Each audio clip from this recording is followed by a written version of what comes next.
Hello learners, welcome to my channel Gurukul of Excellence. I am your mentor Rambai Yadav. Learners, अगर आप board exam देने जा रहे हैं तो मैं आपके लिए लेके आई हूँ कुछ इंपॉर्टेंट टिप्स जो आपको एग्जाम्स में हेल्प करेंगे. सबसे पहली बात, रिवाइज द सिलेबस. कि आप अपने सिलेबस को सिस्टमैटिक वे में वेटेज के हिसाब से रिवाइज कीजिए. जिस चैप्टर की ज्यादा वेटेज है उस पर ज्यादा ध्यान दीजिए. अगर आपने कोई चैप्टर या टॉपिक डिफिकल्ट समझ के छोड़ दिया है तो अब उस पर फोकस मत कीजिए, बल्कि जो आता है उसको बड़े अच्छे से रिवाइज कीजिए. Next point, take care of your physical, mental and social health. जी हाँ, अगर आप फिजिकली फिट होंगे, मेंटली फिट होंगे तो ही आप एग्जाम में अच्छे से परफॉर्म कर पाएंगे. तो आजकल ध्यान रखिए कि आप अपने सेहत का ध्यान रखें. सबसे पहली बात, ईट होम मेड फ्रेश फूड. कि घर का बना हुआ ताजा खाना खाएं और जंक फूड बिल्कुल ना खाएं. फ्रूट्स और वेजिटेबल्स लें और पानी खूब पिए. और सबसे इंपॉर्टेंट बात, आजकल बच्चे पढ़ाई में सारा टाइम लगे रहते हैं और अपनी स्लीप को इग्नोर कर देते हैं, नींद को इग्नोर करते हैं. ये बिल्कुल नहीं होना चाहिए. 6 से 8 घंटे की नींद आपके लिए बड़ी ही जरूरी है. उसके बाद आप जब पढ़ते हैं तो लगातार घंटों तक बैठ के मत पढ़िए. हर घंटे बाद 10 से 15 मिनट का शॉर्ट ब्रेक लीजिए और उस ब्रेक में स्ट्रेचिंग एक्सरसाइज कीजिए. योगा, मेडिटेशन कर सकते हैं, आप अपनी पसंद का म्यूजिक सुन सकते हैं. एग्जाम टाइम में अपनी सोशल एक्टिविटीज को थोड़ा कम कर दीजिए. थोड़ा टाइम निकाल के पेरेंट्स के साथ, ब्रदर्स सिस्टर्स के साथ थोड़ा टाइम पॉजिटिव बातों में स्पेंड कीजिए. और सोशल नेटवर्किंग आप बिल्कुल बंद कर दीजिए. जैसे कि सीबीएसई ने अपनी गाइडलाइंस में बोला है, आप अपने एग्जाम सेंटर को एक दिन पहले जाकर विजिट कर लीजिए. क्योंकि अगर आप पहले दिन जाते हैं तो आपको पता लग जाएगा कि आपका एग्जामिनेशन सेंटर आपके घर से कितनी दूर है और आपको सुबह कितने बजे निकलना चाहिए ताकि आप टाइम पर एग्जामिनेशन सेंटर पहुंच जाए. अगर रास्ते में कोई डाइवर्जेंस है उसका भी आपको पता लग जाएगा. मैं आपको सलाह दूंगी कि आप अपने एग्जामिनेशन सेंटर 9:30 से 9:35 के बीच पहुंच जाइएगा. वहां जाके फिर आप अपना रोल नंबर चेक करेंगे, अपना रूम नंबर चेक करेंगे और 9:45 पर आपकी एंट्री स्टार्ट हो जाती है. देखिए, हर सेंटर पर 300 से 400 स्टूडेंट्स एग्जाम दे रहे होंगे तो 15-20 मिनट एंट्री में लगेंगे. तो आप 9:45 तक जरूर अपने सेंटर पर पहुंचिए. उसके बाद 10 o'clock एंट्री क्लोज हो जाएगी. 10 बजे के बाद स्टूडेंट्स की एंट्री रिस्ट्रिक्ट कर दी है. सीबीएसई ने स्ट्रिक्टली हिदायत दी है कि 10 बजे के बाद स्टूडेंट्स की एंट्री नहीं होगी. 10 बजे आपको आंसर शीट्स डिस्ट्रीब्यूट कर दी जाएंगी. अब आप आंसर शीट के हर कॉलम को ध्यान से पढ़िए और उनको बड़े ही ध्यान से फिल कीजिए. अगर किसी कॉलम पर कोई डाउट है तो अपने इन्विजिलेटर से पूछकर ठीक कॉलम में ठीक एंट्री कीजिए. कोई भी एंट्री गलत मत कीजिए.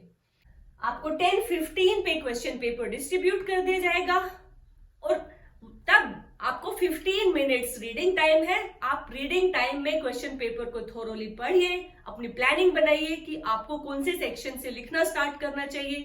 आपको जो सेक्शन सबसे अच्छा आता है आप वहां से लिखना स्टार्ट कीजिए और 10:30 आपका राइटिंग टाइम स्टार्ट होगा. स्टूडेंट्स, अब मैं आपके साथ शेयर करने जा रही हूं कि आपको एग्जाम में क्या क्या लेकर जाना है. सबसे पहला, एडमिट कार्ड. आप अपने एडमिट कार्ड पर जहां स्टूडेंट सिग्नेचर का कॉलम है वहां अपने साइन कीजिए और जहां पे फादर, मदर या गार्डियन का साइन का कॉलम है वहां पर उनके साइन कराइए और उसके बाद उसको लैमिनेट करा लीजिए. क्योंकि मैंने अपने एक्सपीरियंस के बेसिस पे देखा है कि कुछ बच्चे एडमिट कार्ड को फोल्ड करके पॉकेट में डाल देते हैं और कई बार उसको डायरेक्टली आते ही वॉशिंग मशीन में डाल देते हैं और उनका एडमिट कार्ड खराब हो जाता है. तो इस बात का ध्यान रखिए. दूसरी बात, जो बच्चे रेगुलर स्टूडेंट्स हैं उनको अपना स्कूल आई कार्ड भी लेकर जाना है. तीसरी बात, आपको जो भी एग्जाम से रिलेटेड स्टेशनरी लेके जानी है वो एक ट्रांसपेरेंट पाउच में लेके जानी है. नेक्स्ट, अगर आपको फील होता है कि आपको वाटर बोतल चाहिए तो आप ट्रांसपेरेंट वाटर बोतल ही लेकर जाना. रेगुलर स्टूडेंट्स स्कूल यूनिफॉर्म में जाएंगे और जो प्राइवेट कैंडिडेट्स हैं वो लाइट कलर की ड्रेस पहनकर जा सकते हैं. नेक्स्ट वेरी इंपॉर्टेंट पॉइंट, कुछ बच्चे हेडिंग ब्लैक या रेड कलर से लिखते हैं, ये अलाउड नहीं है। Only blue colour pen is allowed, तो ओनली ब्लू कलर पेन लेके जाइए। नेक्स्ट, कोई भी इलेक्ट्रॉनिक गैजेट अलाउड नहीं है, जैसे कि मोबाइल फोन, चैट जीपीटी या कोई भी इलेक्ट्रॉनिक गैजेट, आप उन्हें मत लेके जाइए। स्टूडेंट्स, अब मैं आपके साथ वो बातें शेयर करने जा रही हूँ जो आपको चेक कर लेनी चाहिए जब आप एग्जामिनेशन सेंटर पर पहुंच जाते हैं। सबसे पहले आप अपनी पॉकेट्स और स्टेशनरी पाउच को चेक कर लीजिए, क्योंकि मोस्टली स्टूडेंट जब जाते हैं तो रास्ते में नोट्स को रिवाइज कर रहे होते हैं और गलती से उनको पॉकेट में डाल लेते हैं। अगर गलती से बाई चांस नोट्स आपकी पॉकेट में है तो आप अपने इन्विजिलेटर को दे सकते हैं। दूसरी बात, अपनी बेंच, चेयर, ड्रॉर्स आप उनको अच्छे से देख लीजिए, कहीं कोई पेपर रखा हो तो इन्विजिलेटर को हैंड ओवर कर सकते हैं। नेक्स्ट, अपनी आंसर शीट को प्रॉपरली चेक कर लीजिए, उसमें नंबर ऑफ पेजेस पूरे हैं कि नहीं, पूरी कंप्लीट प्रॉपर आंसर शीट है, कोई डिफेक्ट है, कहीं से कटी फटी है तो आप उसको इन्विजिलेटर की नोटिस में ला सकते हैं। उसके बाद आप अपना क्वेश्चन पेपर प्रॉपरली देख लीजिए, उसमें नंबर ऑफ क्वेश्चंस कंप्लीट है, उसकी प्रिंटिंग प्रॉपर है। अगर कोई एरर है तो अपने इन्विजिलेटर को तुरंत बता सकते हैं। चलिए स्टूडेंट्स, अब हम देखते हैं कि हमें क्वेश्चन पेपर कैसे अटेम्प्ट करना चाहिए। सबसे पहली बात, जब आपको रीडिंग टाइम मिलता है तो आप ये देख लीजिए कि आपको कौन सा सेक्शन सबसे अच्छे से आता है। जो सेक्शन आपको सबसे अच्छे से आता है आप वहां से स्टार्ट कीजिए और उसके सारे क्वेश्चंस एक साथ कीजिए, कॉन्टिन्यूटी में कीजिए। सपोज कीजिए कि आपको बीच में कोई क्वेश्चन नहीं आता, तो आपको ये तो अंदाजा है ही कि इसका आंसर कितना बड़ा हो सकता है, उसके हिसाब से उसका स्पेस वहीं पे छोड़ दीजिए और बाद में आप उसके बारे में जो भी आपको याद आता है आप उस आंसर को लिख सकते हैं।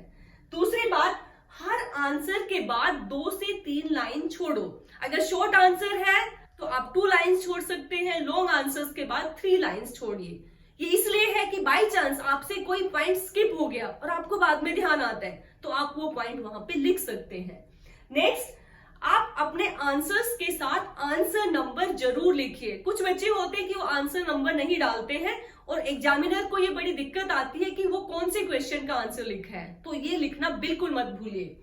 Next thing, maintain proper speed and right in word limit. देखिए, कई बार क्या होता है कि जो क्वेश्चंस बच्चों को आते हैं उनका आंसर वो बड़ा लेंदी और बड़ा टाइम ले लेते हैं, तो ऐसा मत करो, क्योंकि आपको पूरा क्वेश्चन पेपर अटेम्प्ट करना ज्यादा जरूरी है, तो आपको स्पीड और वर्ड लिमिट का ध्यान रखना है। Next point, complete the paper at least 10 to 15 minutes before the final time.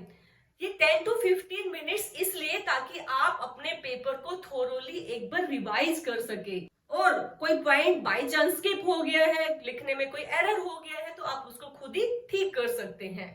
एक और इम्पोर्टेंट बात, आप अपनी आंसर शीट को लेजिबल गुड हैंडराइटिंग में प्रेजेंट कीजिए, क्योंकि प्रेजेंटेशन मैटर्स ए लॉट, आपको अच्छे मार्क्स दिलवाने में हेल्प करेगी। चलिए स्टूडेंट्स, अब हम जान लेते हैं कौन कौन सी चीजें एग्जाम्स में अलाउड नहीं है। देखिए, जो आपका प्रिस्क्राइब स्पेस है वहां पर नेम, रोल नंबर वगैरह आप लिखेंगे। इसके अलावा अगर कहीं भी आप name, roll number, identification mark या कोई स्ट्रे रिमार्क आंसर शीट के किसी भी हिस्से में, किसी भी कोने में लिखते हैं तो ये एक अनफेयर मीन्स होगा, सो अवॉइड इट।